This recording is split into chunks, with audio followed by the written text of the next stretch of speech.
Ago nami. Dogbe na mi abete le Yesu Christo Nazareth tola onkome. Yamami la mi le vome. Madwa me siame ne se enu ketutu ke glomile. Alors nous ketutu le jile Ghana comme fifi. Ya ko Ghana fifi la to gande le Ghana. Totola le chichireji le chichireji miapo dumengawe miapo amechichiwe le duome miapo bananyala obite le duome obite ome dibano damejo ome la mejideo bama kweto corona virus nyakeji nyave kome la sinye fianke alo yi keme enye coronavirus nyache premier for Supreme Court nya coronavirus nyake tebala wa wana medewa be alo classe nya le ko yaka imenye sigbe yo coronavirus ela medo wu amegede chelele haya Opo miapo Africa de haha de kake le miawo nyebeli ni kufia le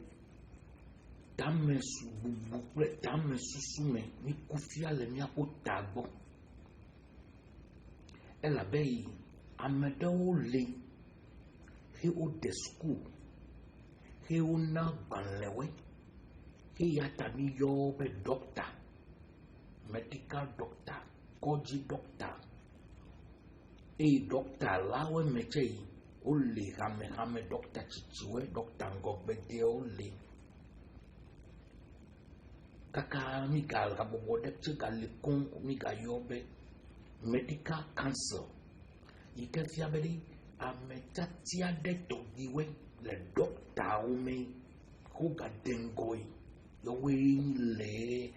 doctor obite nunginye medical council la gakei eba wa bede ami o ko le fimi ko le fetu ko kuda yame ela be mi Ghana tori na mede kemi le feke na mede bene wa done Ghana yi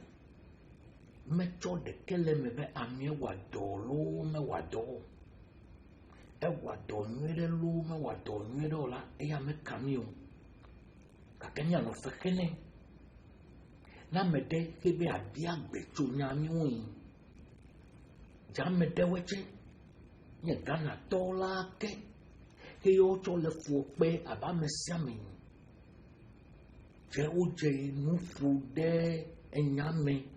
alo wa me ke le gbebia ke le didibe e to ke wa mede le ato le Ghana gbona gbogbo keneli Amiene de dofia Kenya mo ujemufu wala beri amedo chole yo ya mon popolo si beno jedo ovio jedo oslo jedo popo meto jedo watanko wako ikoji gangawe alodo klache watanko ko dole tuko mako ituko bubu ma yodo tayo pomia mesusu wele Ghana beri nyao melende Kenya alu nyao di bichibome Corona nyakegi ko totete epereka kiro pedeka ya ke corona nyakejo ta pedeka blibo eke Ghana alo Africa dukoi o meten fufu scientist dekewe alo doctor gangan dekewe ko watu be yocheri miapo egbe kewe ke la Africa nintri ginger, garlic, lemon, lime, moringa, prekese, uliza miyowena, chitoti, leto miyobiti, metenja wabapo bade miafufu dewe, kuwako wande kuri, wazunde ku atana meleke fi no le ku wadidawa mais donc quand tu bélier malaria ya milliers le Ghana na me de nya jedo ya ko que me nyam vivre que we ko malaria wa danim tribe ade akofre tokpo me bucket me wa ko blanket ako bujiwe wa no do ma be 30 minutes re ne ko ube na ba ko chele o va levo kaka obi anya ko we mi le ball for dai forte lone jeveti hawe ele no le zan e wa tanzan tade do komi be mi globally niawe ya yali nende jokola nya noi ano ye fowe jo be ye fowe ya yali no way ape no kodudania o fifi la ke le ye vo de America nyama glo la be ya memenya vile amewe galosi ou le covid ticket dit o ma ta poera do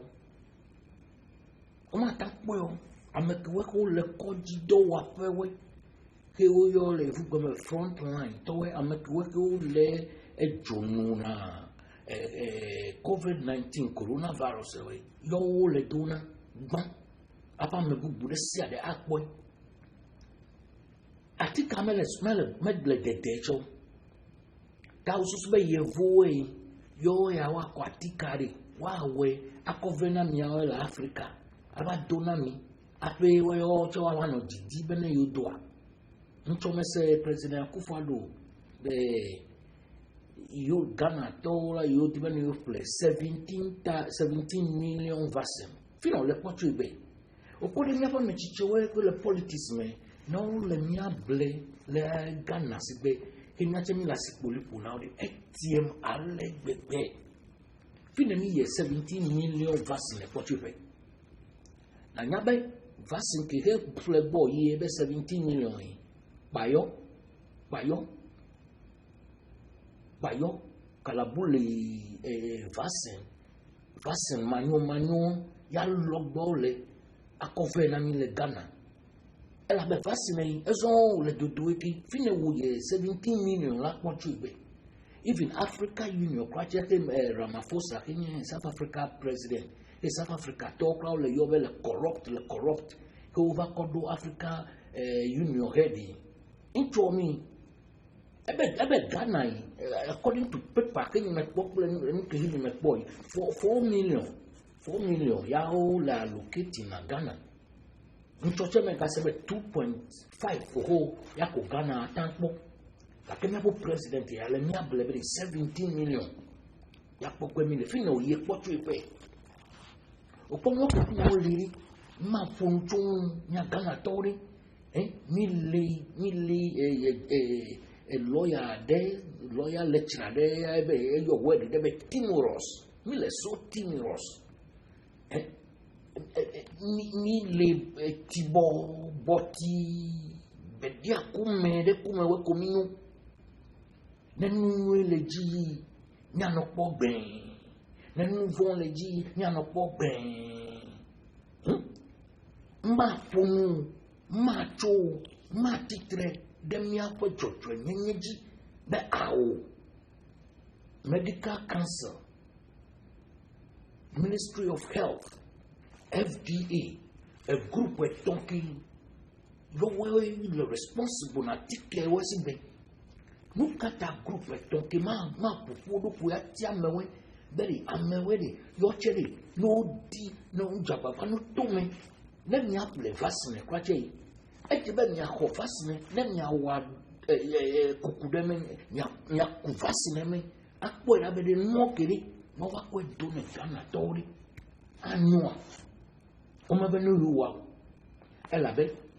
na amekula tika cover benye yevoe no ko 5 million e konne president e ko 1 million konne minister of health e ko 500 re kona FDA toche ko evo atika nyon wa va radio ji wa va TV ji ava na atika akafu na nya du kometo mi boke atika ke ni benyi ekukude meka mi wabe po batika no nipa kukude me banela o America me akofi America là-bas Amérique mais l'Amérique est responsible Amérique mais l'Amérique nous me capte l'Amérique les pauvres mais on nous vont le je vais nous retourner à l'eau mia po fififi mia po etame vondi de mia no le mia po do quito di vivo le mia po du coble si bien que l'Afrique tu comme un bouche mais la kenya Ghana to me nyuta mano Ghana to dubo nuki Tanzania president Magufuli yone ebe aula ebe yevu de yatika kiri yuma flow yuntori yule yuto wa alu yuwa yuto yule tesi eya yuaza na World Health Organization ready yuma daside juri yuma kweko yubu bureke monfa ne le doyona yoto le Tanzania for yo yuazen inchure si bo ponu kwa na mi chure ni ano to ye vo menyu na mo ke we ko yu nya meibo ke we wo mo popo le wo nsan ele ye vo me mukata ye vo ma po abewe ele wonyu mele nya il y a pas mieux de obéter ou le finir le government te fait peur ou pour y voir là où des schools ou pour y voir il y a des schools d'accord y voir ou le nous bagbe wa pour le opé sous pour nous que sont les secours mais d'accord y a tout ouais là aussi du il Ghana secours ko de wa ko de do wana de meri obé Oto kwenye bari ne ungolo 100 check choko 000 ka kokpere nko ezo 100,000 choko to deleji choko de kutukume ko plevugan atogan ano yana bokolora ya meno yikute pewe de waba no gamana mewe abedi dodo wa kokko gani Opa eno ke kumeri ya gagbo eku alugbo tu karagane ke Ghana gbe la veri e fififi ke le jiji le government me yi jisi gbe po le Ghana me yi jisi gba be 92 98 ape ku ke jore e fififi ke kumeri me no jile ape ku jore Ghana ore Tane fifi hegaleji yui. Can you have a democracy? Let me fail. You have democracy. I fail. Democracy, I mean, no. Then no crache, my own make you a miamilo. That democracy, he know Yahweh, me no make you a milo. No see, I'm looking yevu wa. Who no na yevu. I may boy, I be a copy kuri, I may body a copy of Babu. Okay. Enunwe de se de ke yevulo wawa na me yibo ya be awa nunwe ma kore enu ori electronic tago opa America ke lesia no be America yevo no yi de obite no yi de Ghana ne Ghana me yibo obite no vavi no Ghana me yibo va America ma de pereka America a collapse yevo mi wo no do Ghana now it's 6 months now it's 6 months back no je miapo sika ku no je diamond ku no je bauxite ku no jami ku alai ma debility ado Africa ami habite que si va America pe British que pour le voir tare miapo tepe mi agban fi aga gba de sisi fi ela ba de mi ori ni miapo tam buburi lazy miapo nbota me yengo doko abedi nemi le school de ingo kula kini miapo tam buburi eje bojo sugbe mo wale jeje mi o nemi le school de kile ngo yi kile abodare mi aluku akona ko ba mekenye professor amekenye doctor amekenye lecturer amekenye nki amekenye ulam ko dare mi jisi gbe pori miapo susu yi ezu wojoire ela bene no keta me abrosbe amekewe he o le nko mi dada oji la ofu enu ke ko some enu ka ko no so so la ko la wawa nuka tutututu ko no so so la ko la wawa amol Ghana la botara boya ame yo ko engineer so engineer onyo de evika de wo engineer la le na Ghana ko coronavirus for the kaikero mi Ghana mete ponde ka wa fifia mi gale uri to be ele kakakalo tamia ya de a preventive measure de kemele kimi atan wake watan devinami apart from that wash your hand put on a mask plasi na bio mask de nkume pele ne cover ngati we pele no eya koya nde kemele mi atan wa Odi. Kimi ya po vidiri. Amedo the school scholarship. Amedo the university wa master's degree wa doctorate degree. Le Ghana scholarship free money. Vide kale miawu. Vide ka tutu le miawu fifie. Miapo school miapo school system le Ghana. E ti be no bubo reform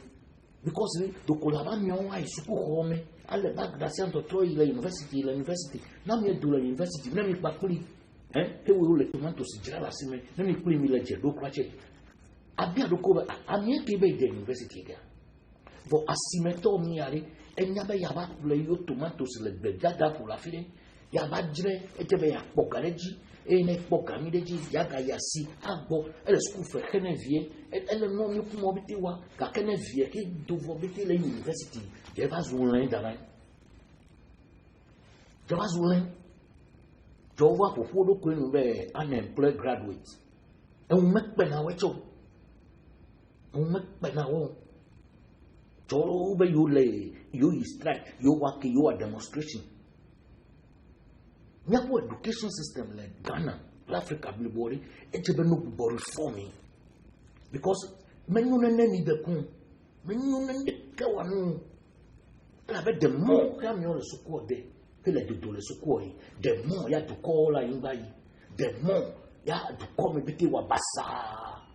A support again, let it vide Kailum. Umabu carpenter. Buo mason, buo fital, buo asinu do wala miwo.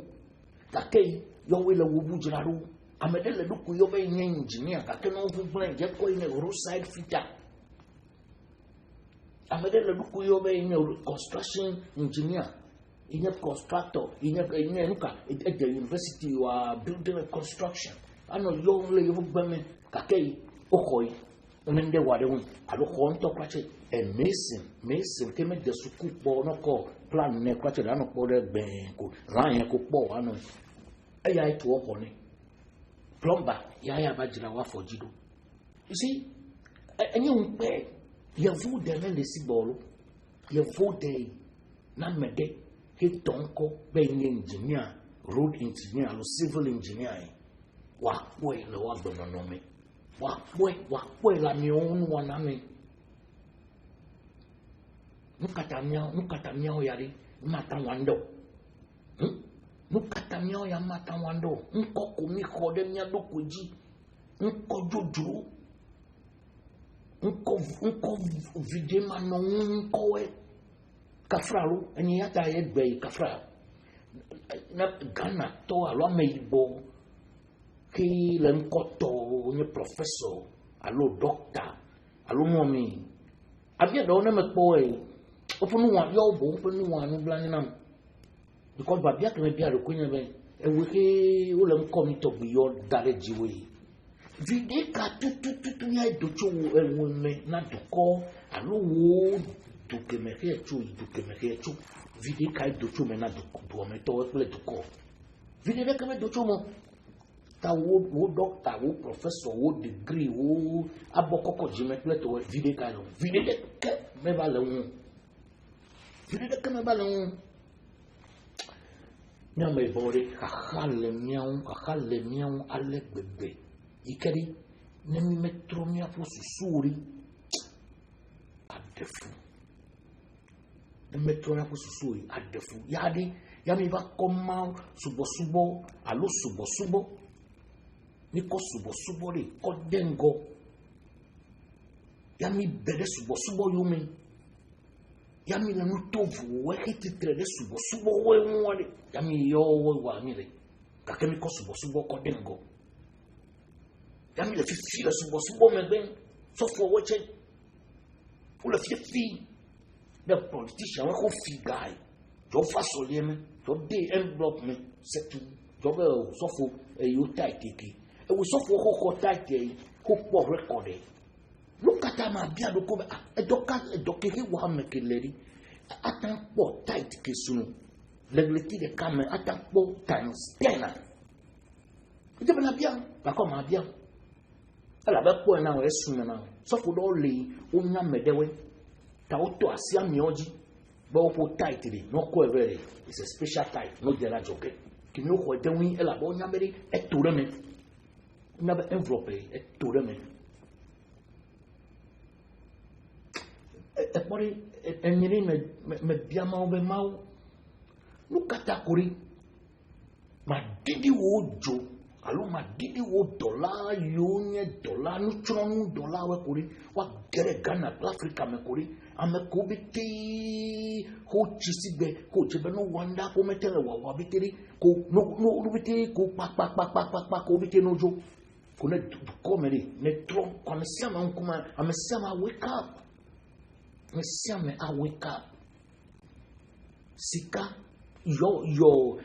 nuki etume nunana alununana kefinye kesuno nunana ke maunami agbanjo agbadre fata free. Yo we pobede Africa melo. Du koreke mel Africa. Kende ke mel fimi kenye a natural resource ke le do mi mo du koreke melo.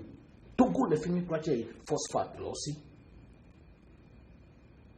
Ok. Kakei efi komili. Yami kachule numa obiti body. Yami le yevo boyi. Vale kuku de na yevo we.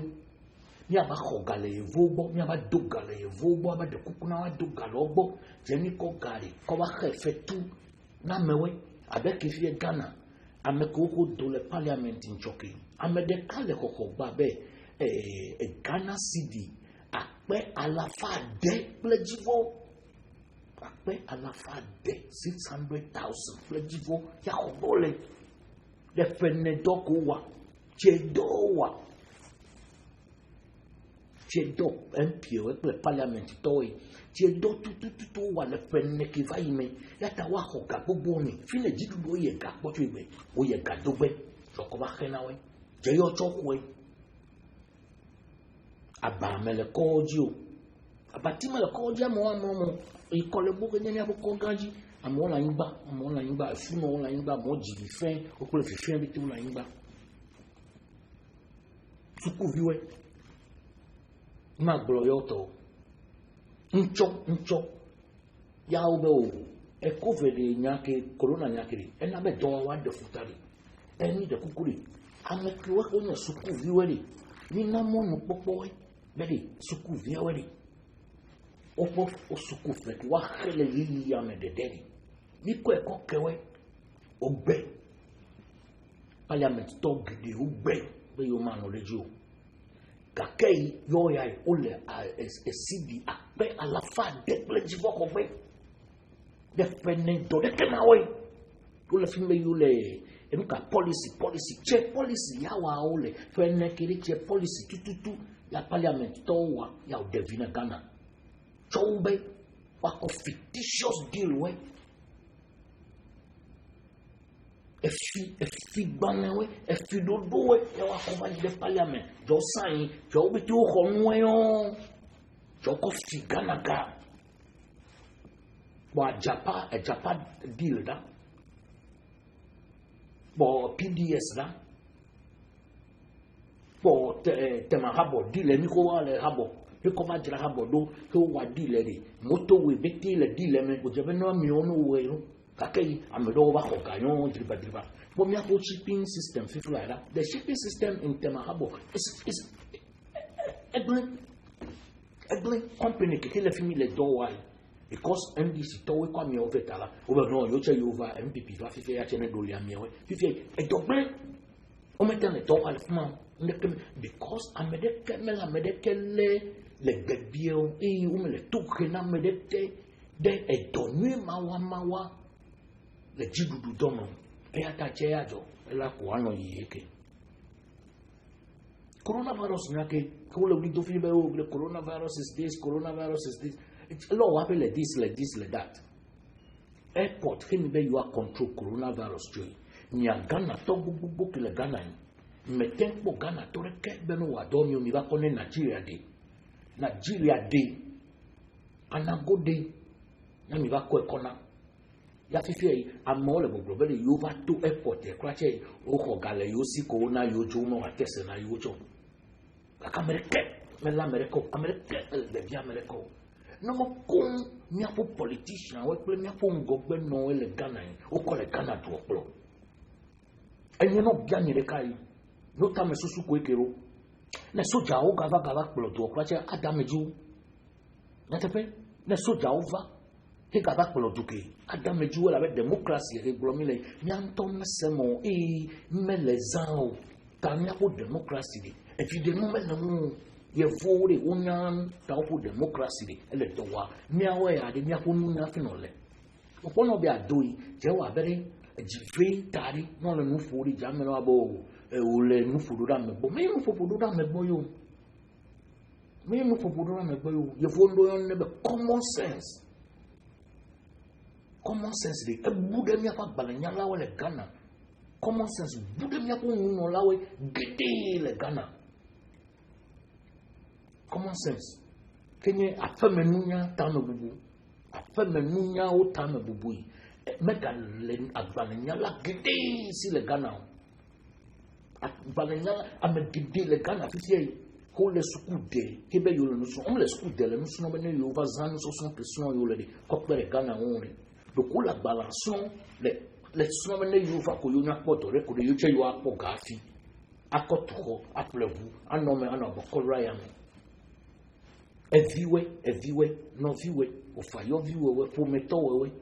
ke o je do wa meten kekevo o get the politics me meten kekene no ka confle vous gawe fle toko lemme la bokodra me bia do ko we fino po gadwe finne ya wo po gadwe mi ameke we ke vote na mi we ya ko yi de parliament pa pe government do we me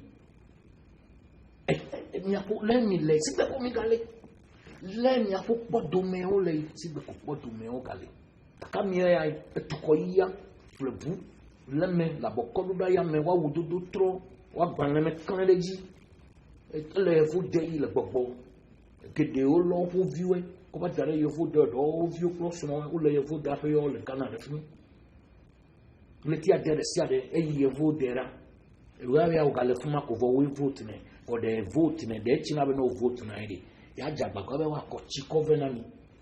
the vote in area ya china bere ya jagba kwa bere yo ajira mondo ya jagba kwa ko school nwebe ya jagba kwa bere do wana dafa ndeke meva ka ke ya zu kesnoto o le finiri la sipolifo la miejide le kafu ya fo nunyari edefu ya fo nunya defu la Africa le Ghana le beme biti ya fo nunya defu edefu democracy re menyuna niu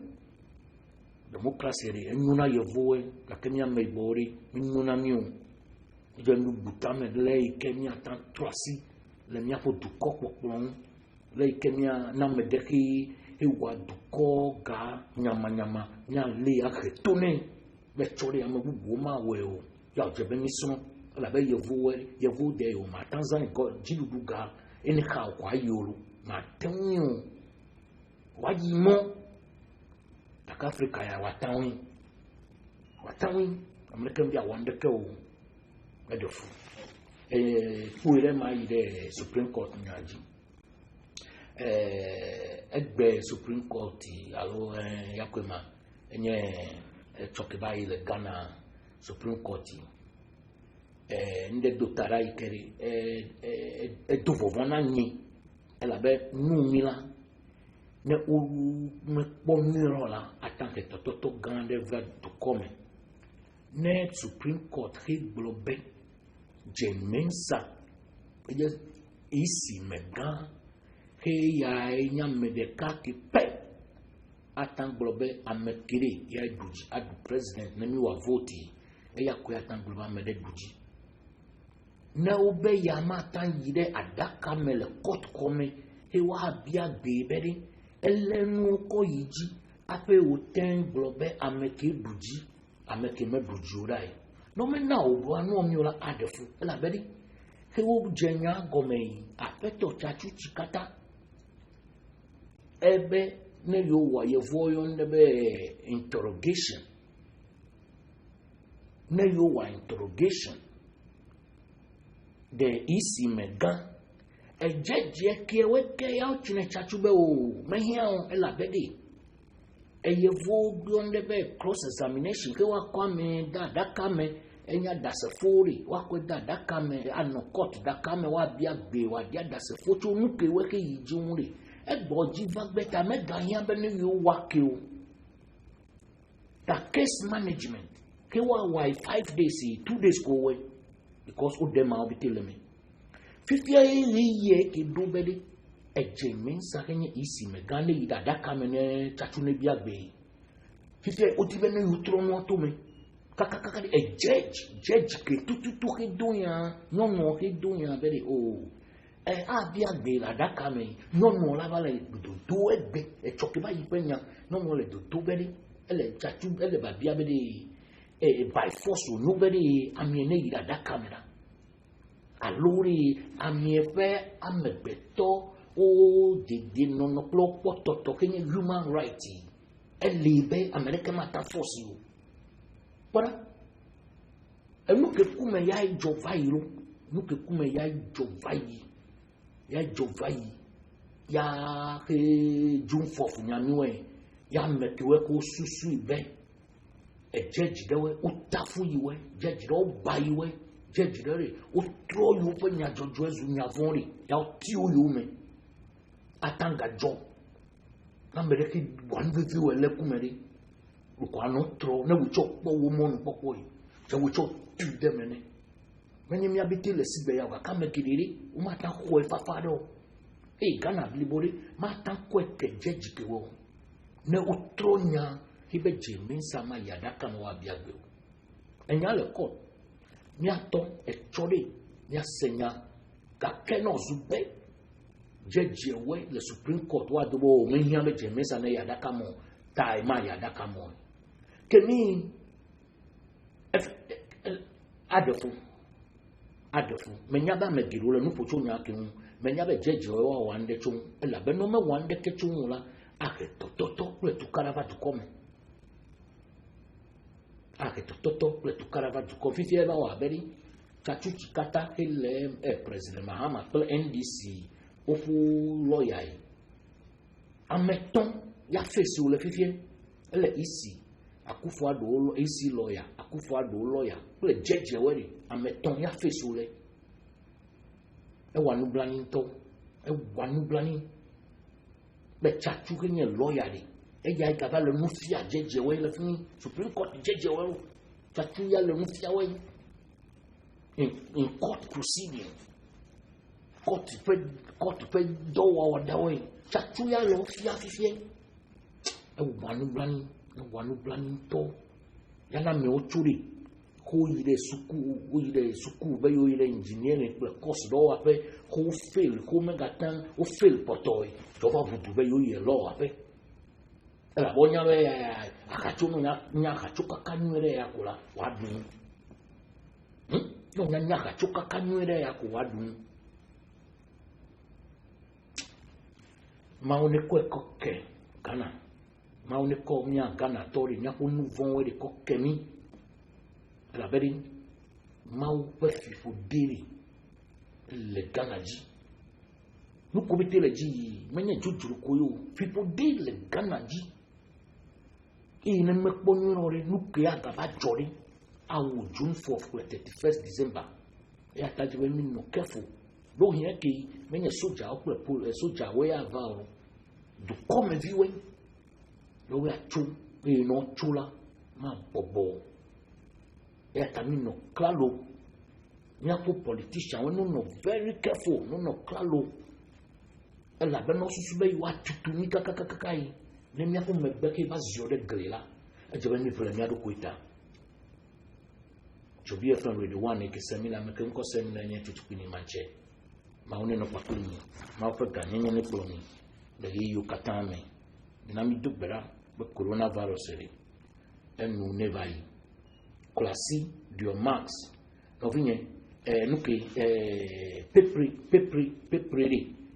Quand pepri cuit de caco. Un fond basic paste bete voko ko pepre de ka denu me kuna no ni ano bareji ano adutereji ano ni nsame cheno bia mlan watan ko pepre de ka akodenu me sibeke watan da aduve kakado kakachufa ginger wade ezeme watan ko no mone mumwe alo vo mumwe afri freji atan de garlic ji no me come away. 375, call Bell Whistler 375. The moment you come over to Watan way, Kemi, Wakwe, Ako, no, go Ako Verme, Nuki, Wake Verme, Ako, Be, Nuki, Ahormachi, Nahon, the Wolverme Chizani, Menu, Yatanuki, Kolo, Wolverme, and no Wako. Our fine, but the Kukunami nel dual a messo bo to me la fine di Gano, ni gasso bo mia fufu.